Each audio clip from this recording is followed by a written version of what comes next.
Did C-suite? Oh, never mind. Yeah.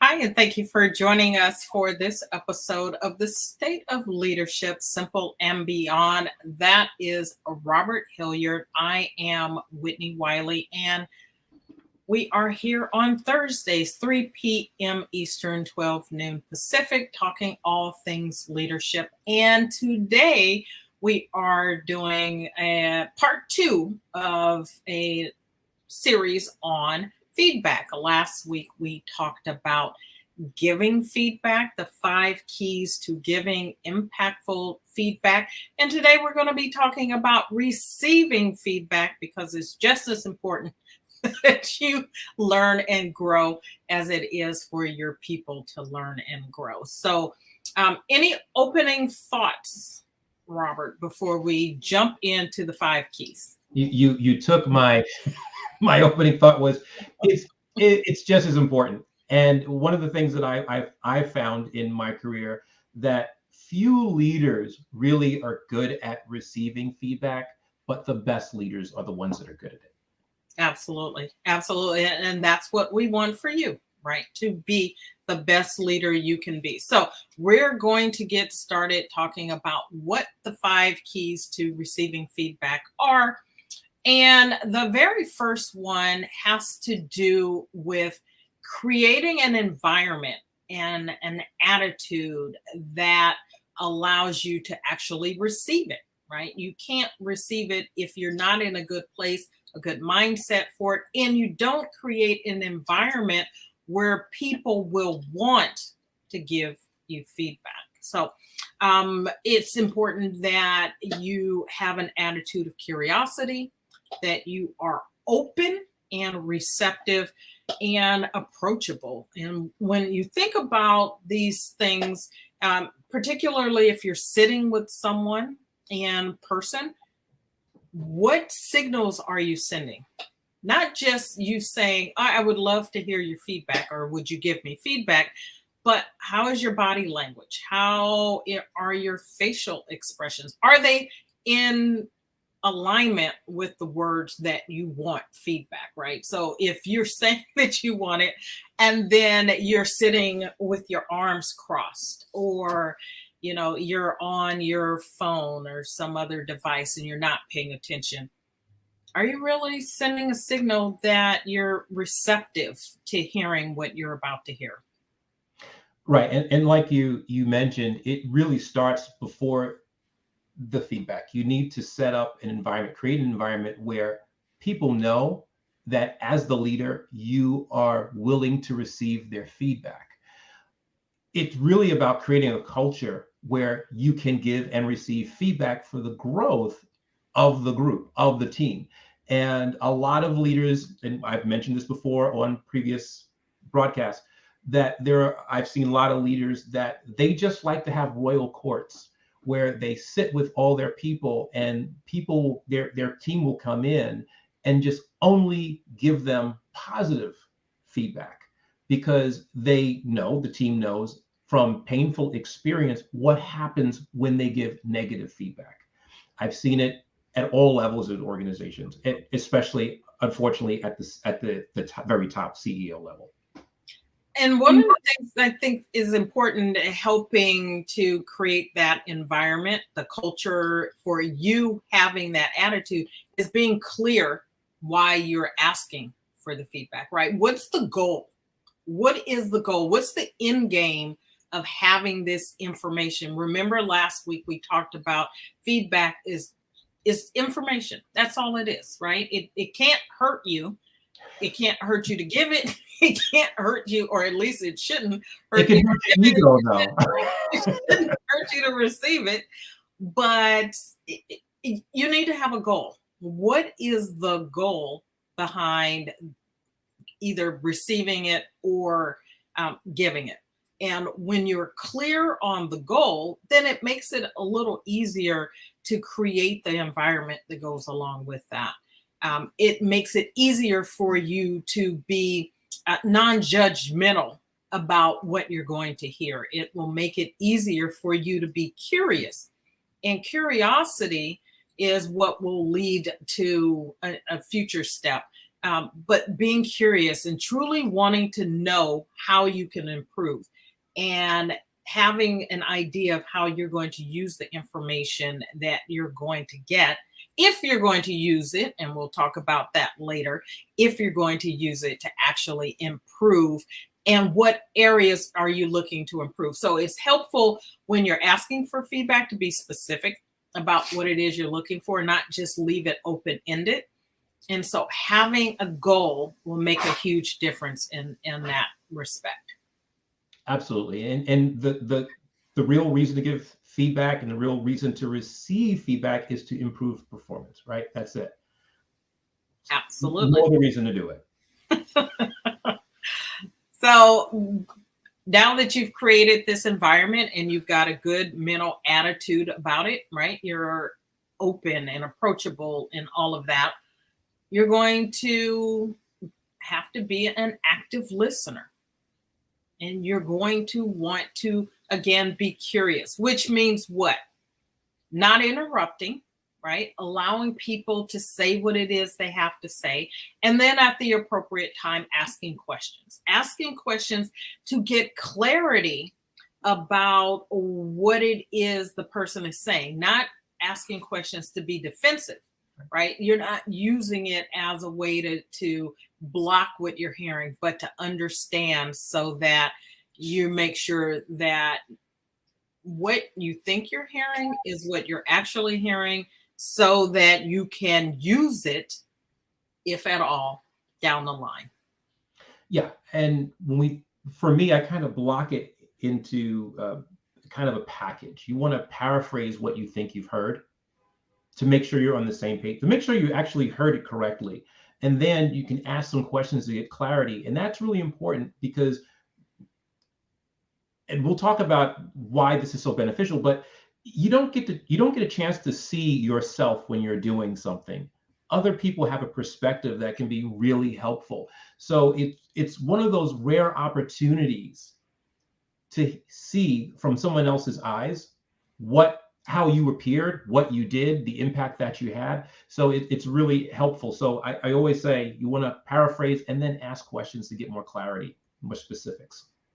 You know, it's a good point that you make about seeing it through other people's eyes. Another way to get feedback, not just from other people, but depending on what it is you want, what it is you are doing, or what it is you're looking for feedback on, may be to record yourself.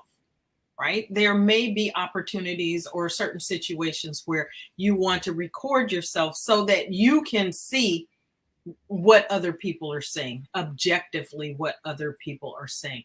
And this is another one of those areas, though, when we're talking about active listening, where your nonverbal cues are important. Are you sending the message that you're actually listening? Or are you sending a message that this doesn't really matter to you? So I want to share an example. And this is, from my former life. And I worked for an organization. The head of that organization said he had an open door policy. He was always saying he wanted to hear from everyone. Don't agree with me. If you don't agree with me, let me know it. And the words were that, but the actions, the nonverbal cues were totally incongruent with those words. So in a meeting, you would get things like arms crossed and the furrowed brow, right? And it was, people would look would look around the room like, you could see people saying, should I say something? Right? Just with the look, should I say something or should I not? And there would be times where people would just kind of, give that head shake, and they would be like, yeah, you don't want to go there. You don't want to go there. Your nonverbal cues speak volumes. So here's the thing. The words you speak are only 7% of communication. Nonverbal cues, your body language, your tone of voice, all of that accounts for the other 93% of communication. And so while it's important to say the right words, to use the right words, to be unambiguous in what you're talking about, to be clear and precise and all of that, it's negated if your body language, if your facial expressions, if whatever nonverbal cues you have going on are contrary to those words, however specific and precise they are. If they're contrary to that, people are not going to hear your words. They're going to see your actions, and they're going to go along with what they see rather than what they hear. So if you want to send the message that you're actively listening, you need to look like you are actively listening. You need to behave as if you're actively listening. And the best way to do that is to actively listen. Yeah. Or am I wrong on that? No, yeah. I think you are correct. I think one of the issues that people have is they don't know what active listening is.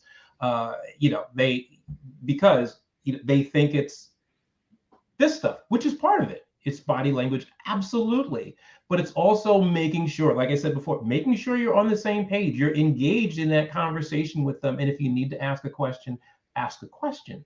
So I think that having a really good definition of what active listening is helpful. It's not just about the body language. That's huge, but it's also about being engaged in a way that you can get the information that you need. So if you need to paraphrase to make sure, the great thing about paraphrasing, when I used to teach this to customer service folks, they would say, what if I get it wrong? I said, if you get it wrong, they're going to reward you.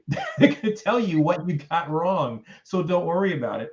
And the more you do it, you're going to get better at it. The other, you keep saying, ask questions. Ask for examples, right? To help you. When you're asking for the questions, trying to get clarification, make sure you're asking for examples. What are the stories? What are the examples so that you can see what they're talking about actually play out? It's one thing to ask a question and think you know what they're saying. And I think Robert is absolutely right. I know Robert is absolutely right in terms of asking the questions and paraphrasing, repeating back what you think you heard so that someone can say, yeah, that's exactly what I meant. Or they'll say, no, that's not at all what I meant. And this is what I meant. But that back and forth helps you get to a place where you have clarity and understanding, and it sends the message that you're actually listening to what's being said. Totally agree. The next one is to evaluate and remember that it's feedback. And what I mean by this is that it's just information. I said this earlier. In and of itself, it cannot harm you. Now, with that said, we all know that we have a negativity bias, and we have this propensity to take things that we hear, we see, we feel, and turn that into something negative, something painful even. And our brain does that as a way to protect us. And I know you're thinking, well, if it's negative, if I'm making it negative when it really isn't negative, how is that helping me? Well, it's a defense mechanism. And maybe there's a thought that something worse is behind the corner, right? We are, created looking out for ourselves and seeing danger behind every corner. And so maybe, just maybe, there's whatever you're hearing is just the start of something. So you start running stories in your head about what this means, whatever the feedback is, you're running stories about what it means. And the reality is it doesn't mean anything in the grand scheme of things, right? It means what you decide it means. So if someone gives feedback, let's say I give Robert some feedback and tell him that when we are doing these episodes, that he talks too loud. That's just me. Maybe my microphone is up too high, or my speaker is up too high, and it has nothing to do with Robert. But Robert hears me say he's too loud, and he thinks that means that there's something wrong with him, right? An example, it's not true. I'm just throwing this out there. I was making sure I wasn't. Were you checking your microphone to make sure? No. I knew what you were doing, but now I'm joking. So, but we have this propensity to do that, right? Where we take a piece of information and extrapolate it into something else. And so you want to make sure that you recognize, one, that it's just information. And then you're going to evaluate the information for a couple of things. For the source, who's the source of this information? If you have asked for feedback, particularly if you have a specific goal in mind and you are looking to improve, you're asking someone that you trust, that someone that you believe has your back and is looking out for your best interests and is going to give you information to help you do what it is you want to do. But there are times when you're going to get unsolicited feedback. Consider the source, right? You want to consider the source.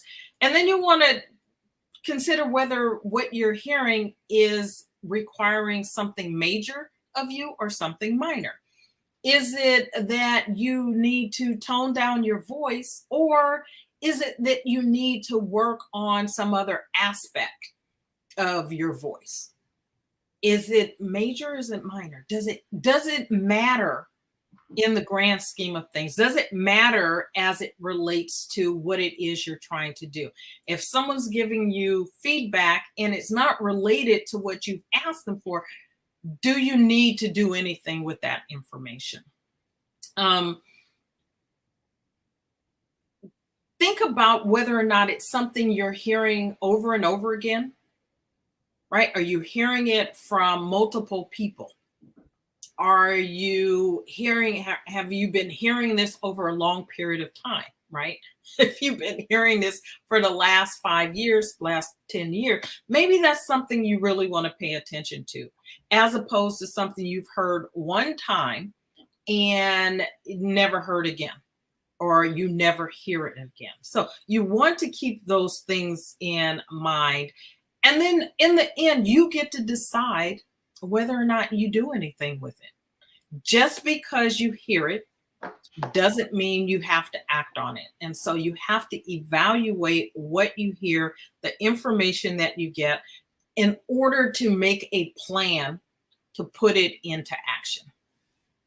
I agree. And I think one of the things that you said that is key is consider the source. We live right now at a time where a lot of people will give unsolicited feedback. Some of it is to be helpful. A lot of it is to be harmful. The social media has really emboldened people to go out there and just lob grenades at people. But I think that is really important. Consider the source. And also realize that every bit of information you get is going to be filtered through your experiences, your life experiences.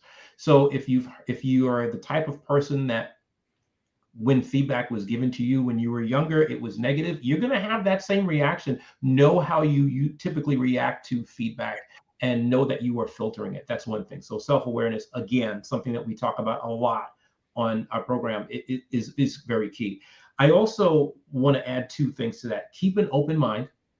Even if the feedback is being given to you in a negative way, Yes.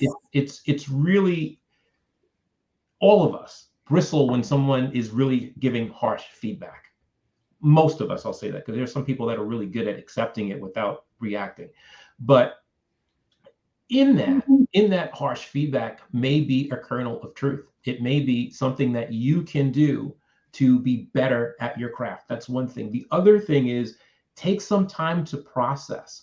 A lot of times when we get negative feedback, we are quick to say, that didn't happen. I don't know what you're talking about. Or, yes, you're correct, without really sitting back, giving ourselves a time to think about what we've heard, especially after we've asked for those specifics. We got, the things that we said, the quotes from, that we said that day, we had the time it happened. Really take some time and process that information.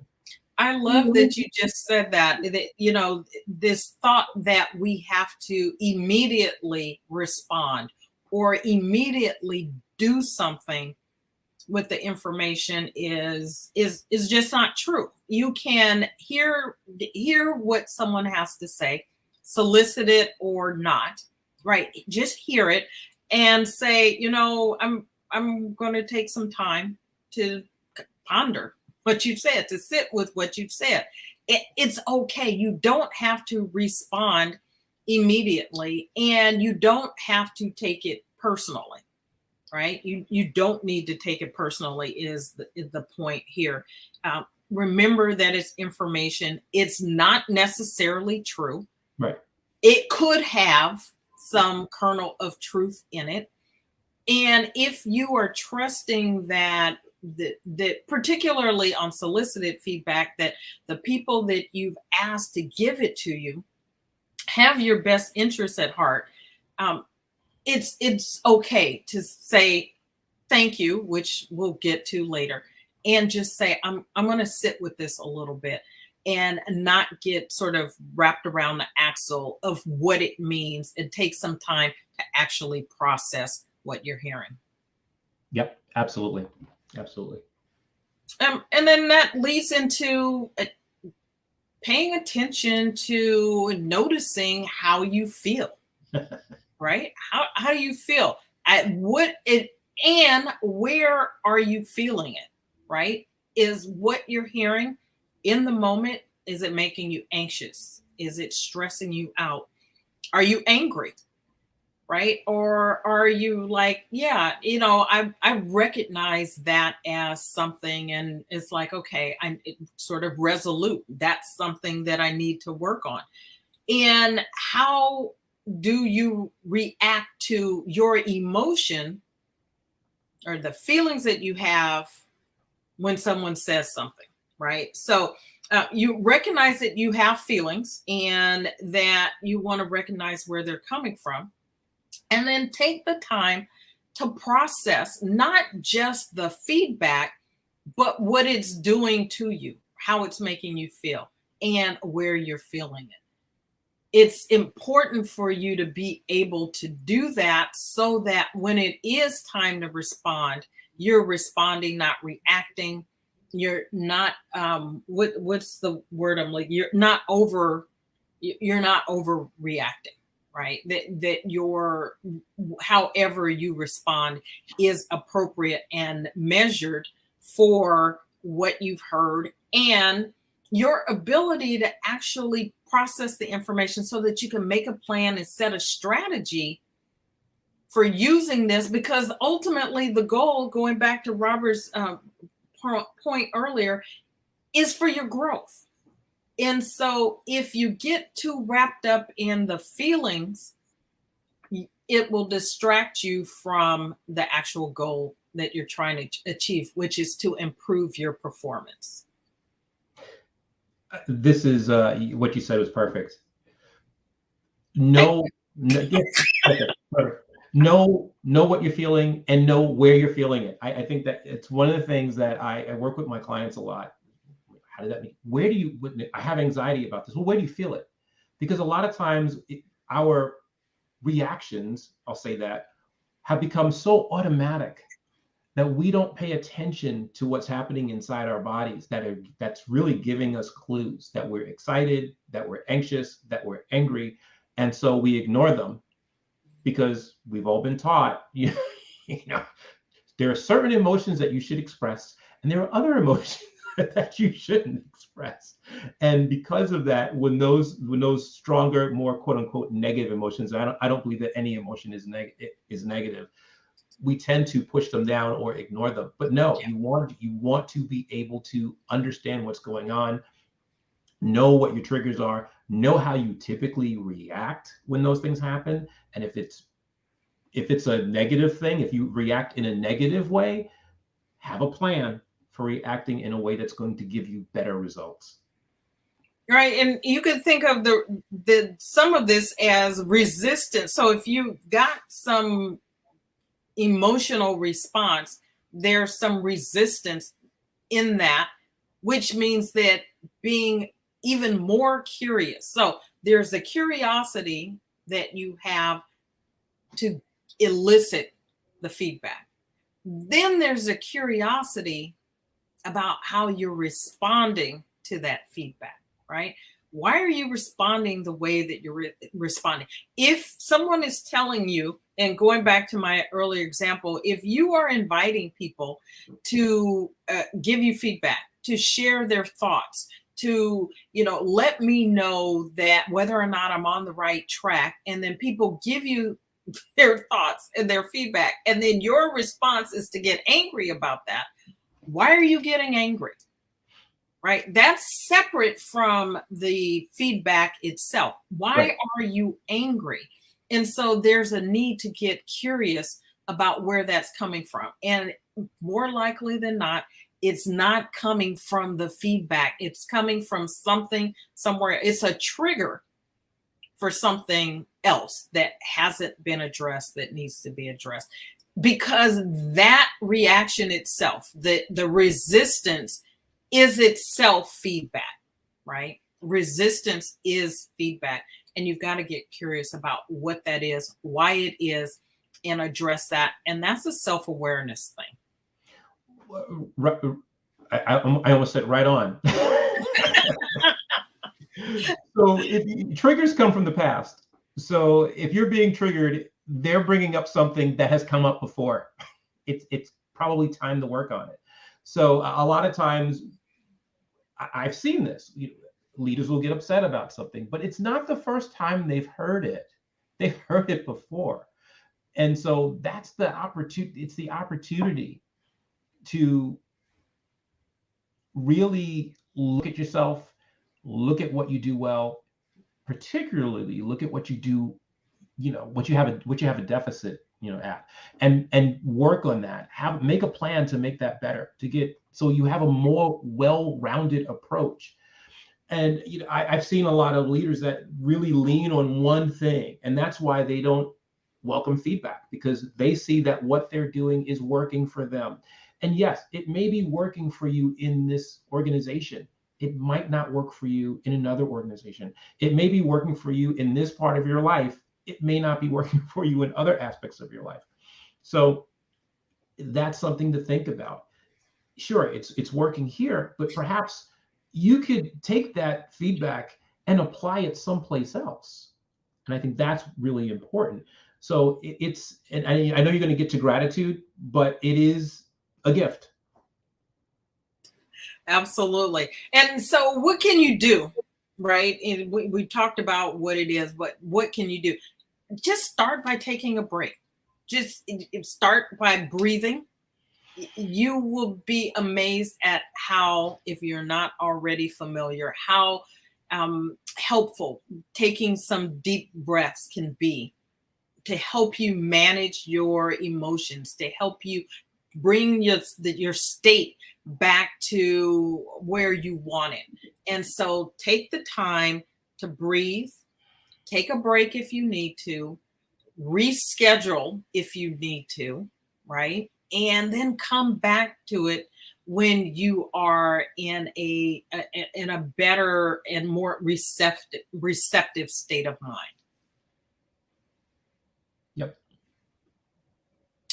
And then The last one is to be grateful, right? Be grateful. Why do you need to be grateful for someone telling you things that you need to work on? Because that's your whole goal, right? Someone is actually helping you. So you're grateful for the opportunity to hear what someone has to say that can be of benefit to you, the opportunity to learn, to grow.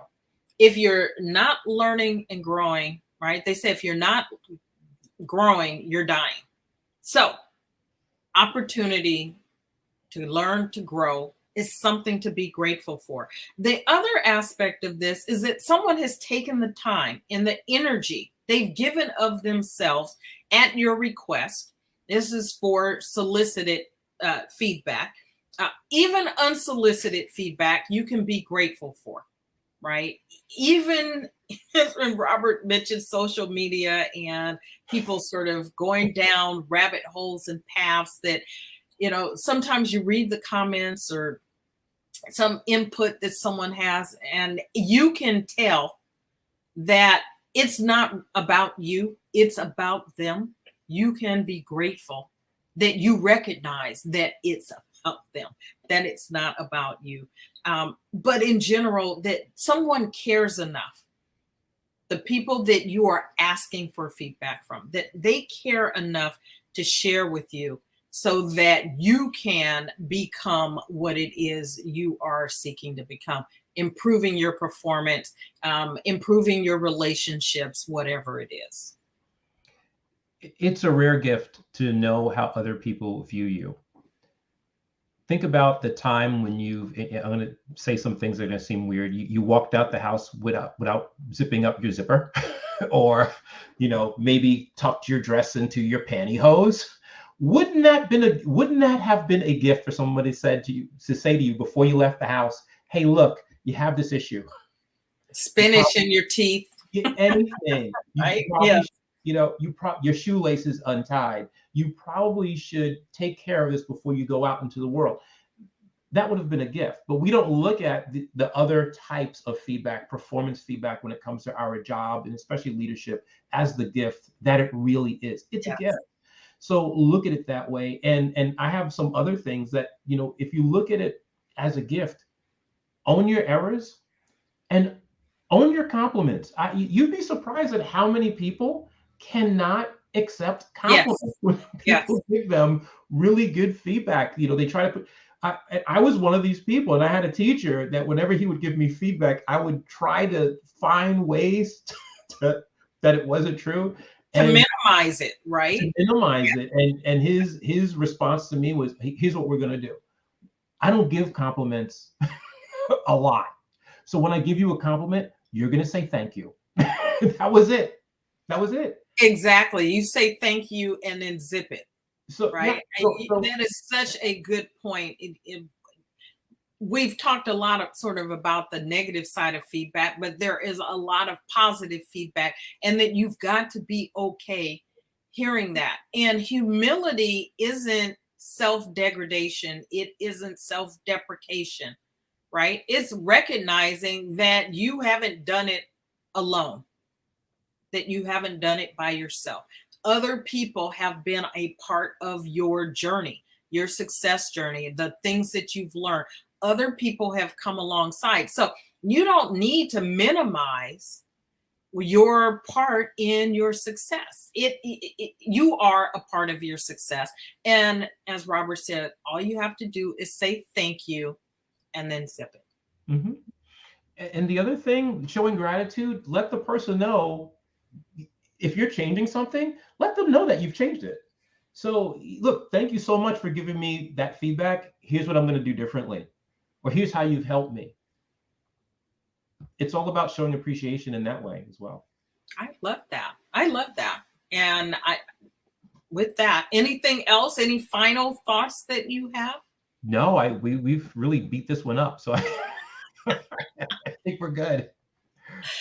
So I hope that you found something of benefit here, right? That feedback really is your friend.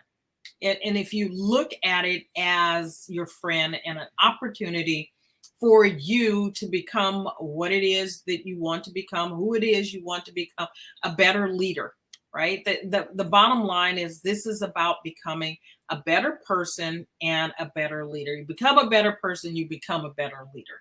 So how can you solicit input or just receive input wherever it comes from,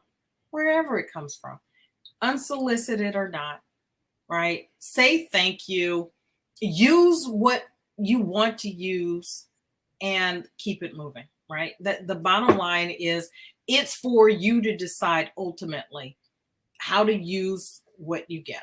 The gifts that you get, you can re-gift them or you can use them.